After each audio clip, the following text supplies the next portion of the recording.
Iran ने मांगी है माफी।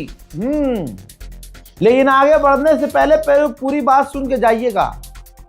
पहली बात तो ये कि ईरान के राष्ट्रपति पेज़ेश्कियान सामने आए हैं। ये रही वीडियो। सामने आकर उन्होंने माफी मांगी है। ईरान के राष्ट्रपति ने सीधी बात कही है, कहा कि हम पड़ोसी देशों से माफी मांगते हैं कि हमने उनके इलाकों पर हमला किया और हम ऐसा नहीं चाहते थे, और अब हमने फैसला किया है कि हम अपने साथी पड़ोसी देशों पर हमला नहीं करेंगे तब तक जब तक उनकी जमीन का इस्तेमाल हम पर हमला करने के लिए नहीं किया जाता। अब आप कहेंगे भाई बात तो घूम फिर वहीं आ गई। हाँ, ये ईरान है भाई साहब, कब घुमा कर पटकी मार दे पता ही ना चले।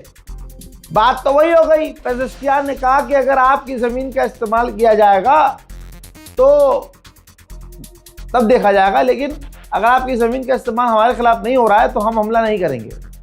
तो भाई इस्तेमाल अमेरिका अरब देशों को तो करता ही है, तो इस माफी का क्या मतलब है वो नहीं पता। लेकिन पेज़ेश्कियान ने आगे कहा है कि ये जो माफी हम मांग रहे हैं अपने भाइयों से मांग रहे हैं। फिर ये भी कह दिया कि भाई अगर हमारे भाइयों की ज़मीन इस्तेमाल की गई हम पर हमला करने के लिए तब तो हम हमला करेंगे। तो हमारी नज़र में इस माफी का कोई फ़ायदा नहीं है। उधर पेज़ेश्कियान ने कहा है कि अमेरिका जो हमारे सरेंडर का ख्वाब देख रहा है कि हम झुक जाएंगे, तो ये ख्वाब लेकर वो कब्र में चला जाए। ये बहुत बड़ी बात है। राष्ट्रपति ने कहा है ईरान के कि अमेरिका जो सरेंडर करने का ख्वाब देख रहा है हमारे, वो ख्वाब कब्र में लेके जाए। ईरान की माफी का रिजल्ट, दुबई एयरपोर्ट पर ईरान का ड्रोन हिट हुआ, नुकसान हुआ। दुबई के एयरपोर्ट पर डिफेंस सिस्टम जो लगा हुआ है वो भी काम नहीं किया। फिर हुआ क्या, जो कल रात को मैंने बताया था कि थोड़ी थोड़ी फ्लाइट शुरू हुई हैं दुबई की ताकि लोगों को निकाला जा सके, दोबारा से सारे जहाज और पूरा एयरपोर्ट बंद कर दिया गया। Straight to the airport. Oh my God. Ya Rab. Ya Rab. Ya Rab. Straight to the aircraft. Straight to... Oh, Ya Allah.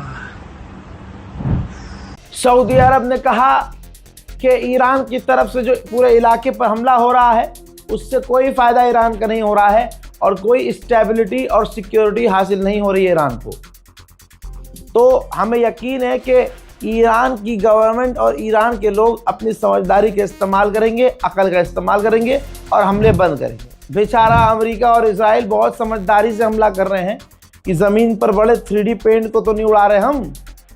इस बार बहुत चेक करके ईरान के सुखोई कार्गो जहाज़ और दूसरे कार्गो जहाज़ों को अमेरिका और इजराइल ने मिलकर उड़ाया है। IRGC कमांडर ने कहा कि स्ट्रेट ऑफ होर्मुज़ में जो भी जहाज़ इजराइल और अमेरिका से लिंक्ड होगा हम उसको निशाना बनाएंगे और बनाते रहेंगे।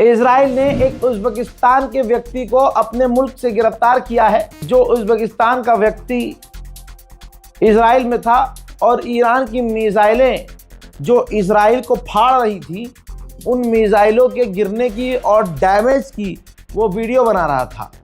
तो उज़्बेकिस्तान के उस व्यक्ति को इजराइल ने गिरफ्तार कर लिया। मेरे दोस्तों, आपको बता दूं कि अमेरिका ने 3 दिन पहले कहा था कि ईरान के डिफेंस खराब हो चुके हैं।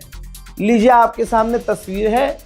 ईरान ने एक और अमेरिका के MQ-9 रीपर एडवांस खतरनाक ड्रोन को अपनी मिसाइल से मार गिराया है। उधर IRGC ने एक बार फिर से स्ट्रेट ऑफ होर्मुज़ में एक टैंकर पर हमला किया है। बहुत जल्द लौट रहा हूं बड़ी जानकारियों के साथ, तब तक आप इस रिपोर्ट को शेयर कीजिए। जय हिंद।